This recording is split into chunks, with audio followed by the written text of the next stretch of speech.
नमस्कार मंडळी, स्वागत आहे तुमचं माझ्या यूट्यूब चॅनलला। बरं, आज मी पहिल्यांदाच मोठा व्हिडिओ मराठीमध्ये बनवते, तर तुम्हाला कसं वाटतंय मला नक्की कमेंट करून सांगा।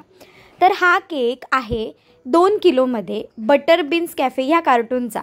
आणि माझी सुरुवात होते की मला माहीतच नाही बटर बीन्स कॅफे नावाचं कार्टूनसुद्धा आहे, कारण आम्ही लहान असताना बघायचो डोरेमॉन, सिंचॅन, टॉम अँड जेरी आणि बरंच काही। मिस्टर बीन खूप फेवरेट होतं।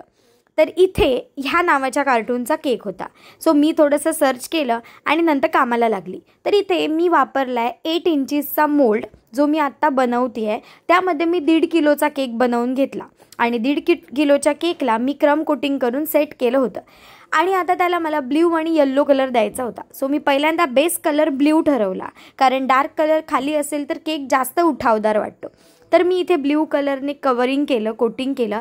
कलरसुद्धा देण्याची टेक्निक तुम्ही ही नक्की फॉलो करा, म्हणजे तुमचं कलरवालं क्रीम फुकट जाणार नाही। मी अगदी छोट्याशा प्रमाणामध्ये कलरमध्ये क्रीम घेतलं आणि तो बनवलं। त्यानंतर मी कायमच म्हणजे मोस्टली मी ट्राय करते ऑइल ब्रशने डिझाईन करायला, कारण मला त्याची डिझाईन खूप आवडते आणि खूप सिंपल आणि इझी पद्धतीने सुद्धा बनते। तर तुम्ही सुद्धा नक्की ट्राय करा। अगदी अलगजपणे ऑइल ब्रश पकडायचा आहे आणि अलगजरित्यानेच तो गोल गोल फिरवायचा आहे। साईडने सुद्धा तुम्ही त्याच पद्धतीने डिझाईन करू शकतात। बरं, त्याला वेव लाईन सुद्धा देऊ शकतात। तुम्हाला जस्ट ऑइल ब्रश थोडासा वर खाली या पद्धतीने फिरवायचा आहे आणि टडा, डिझाईन तयार आहे। तुम्हाला कशी वाटली मला नक्की कमेंट करून सांगा। त्यानंतर हा केक ठेवला आणि मी त्याच्यावरचा अर्धा किलोचा केक करायला सुरुवात केली। बरं, ह्या केकची एक गंमत आहे की हा केक माझ्या शाळेतल्या बाईंचा आहे। बाई म्हणण्यापेक्षा टीचरच म्हणेन, थोडं ओके वाटतं। बाई म्हणजे अगदी दुसरीत गेल्यासारखं वाटतं। तर मला 5वी पासून 10वी पर्यंत ज्या टीचर होत्या शिकवायला, त्यांच्या मुलीचा 5वा बड्डे आहे आणि त्यांनी मला ऑर्डर केली आहे की अगं बघ, असं आहे, तिला तेच पाहिजे, ती हट्टाला पेटली आहे, सो तिच्यासाठी छानसा केक बनवून दे। मी पण म्हटलं ठीक आहे टीचर, डोंट वरी, तुम्हाला जसा हवा आणि तिला जसा आवडेल तसाच केक मी तिच्यासाठी देईन। आणि मी या केकला लागली।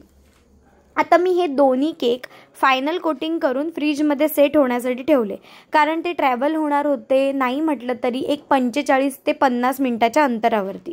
आणि मी त्यासोबतच्या ज्या बाकीच्या गोष्टी लागणार होत्या ना, त्या बनवायला सुरुवात केल्या। तर त्यातली ही पहिली गोष्ट जी आहे पायपिंग बॅग। आता तुम्ही म्हणाल लाल कलरने मी काही डिझाईन करते आहे का? तर नाही, मी डिझाईन नाही करत आहे। ह्या केकला डिझाईन मला करायची आहे, डेकोरेशन करायचं आहे ह्या पायपिंग बॅगने। कारण टीचरांच्या मुलींनी जो रेफरन्स फोटो तिला आवडलेला, त्यामध्ये अशी एक पायपिंग बॅगसुद्धा होती। कारण बटर बीन्स हे जे काही कार्टून आहे ना, त्यामध्ये त्या बीन्स असतात ज्या केक बनवतात। त्यामुळे मला पण खूप मज्जा आली ऐकूनच की वाव, अशा पद्धतीचं पण कार्टून असतं जे आमच्यावरती डिपेंड आहे। तर इथे मी ती पायपिंग बॅग रेडी केली आणि केकला एक दुसऱ्यावरती ठेवलं, कारण मला त्याला अरेंजमेंट्स पण करायच्या होत्या, कारण डेकोरेशनचं सामानसुद्धा होतं, सो ते मला अरेंज करायचं होतं। तर इथे मी सर्वात पहिल्यांदा एकावर एक शिफ्टिंग केलं, खूप सिंपल पद्धतीने, इझी पद्धतीने। त्यानंतर ह्या काही नॉन एडिबल प्रिंट्स मी करून आणल्या होत्या आमच्या जवळच्याच झेरॉक्स सेंटरमधून, त्याचसोबत ह्या शुगर प्रिंट। बरं, ह्या केकसाठी बऱ्याच गोष्टी यूज झाल्यात, जसं की शुगर प्रिंट झाली आहे, त्याच्यानंतर नॉन एडिबल प्रिंट पण झाली आहे, त्याच्यानंतर मी कपकेक पण यूज केला आहे, त्याच्यासोबतच मी पायपिंग बॅग पण यूज केली आहे। सो थोडासा युनिक केक होता। तर मी इथे शुगर प्रिंट होती जी पहिल्यांदा व्यवस्थित कट करून घेतली आणि त्याच्यानंतर मी आता विचार करत होती की बाबा कसं अरेंज करायचं, कुठे अरेंज करायचं। तर इथे मी पहिल्यांदा तिला रिलीफ करून घेतलं तिच्या प्लास्टिकपासनं आणि मी बरोबर ठरलेल्या ठिकाणी तिला लावलं।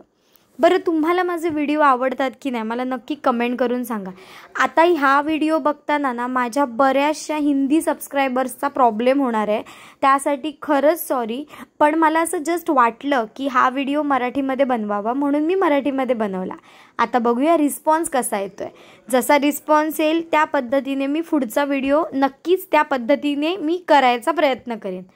तर इथे मी 2 शुगर प्रिंट्स लावणार होती आणि ही शुगर प्रिंट काय माहिती पण निघे ना, कदाचित पावसामुळे असेल, सो मी तिला प्लास्टिक सकटच चिकटवलं, फक्त तिला व्यवस्थित स्वच्छ पुसून घेतलं।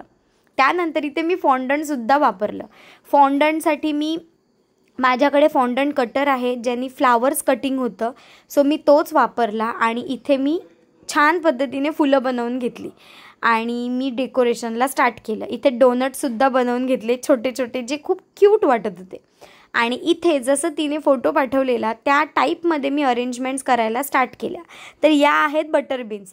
तुमच्यापैकी किती जणांना बटर बीन्स माहिती आहे जे कार्टून आहे, तर मला नक्की कमेंट करून सांगा. कारण मी तर फर्स्ट टाईम लाईफमध्ये ऐकलं की बटर बीन्स नावाचं कार्टूनसुद्धा असतं. आणि मी त्याचसोबत थोडेसे बटरफ्लाईज लावून मी तिथे केक संपवता मला असं वाटलं की काहीतरी रिकामं वाटतं आहे. सो मी पटाक्कन एक माझ्याकडे स्पॉन्ज होता त्याच्यातच मी एक कपकेक बनवला आणि त्यालासुद्धा साईडला अरेंज केलं. त्यामुळे एक छानसं लुकसुद्धा आलं केकला. तर तुम्हाला हा व्हिडिओ कसा वाटला आहे मला नक्की एक कमेंट करून सांगा. आणि माझ्या चॅनलला अजून सबस्क्राईब केलं नसेल तर प्लीज सबस्क्राईब करा, कारण तुम्हाला अशा इंटरेस्टिंग व्हिडिओज केकचे खूप सारे मिळणार आहेत. आणि माझं जस्ट एकदा चॅनलसुद्धा बघा, तुम्हाला खूप साऱ्या इंटरेस्टिंग आणि इन्फॉर्मेटिव्ह गोष्टी नक्की मिळतील. चला बाय.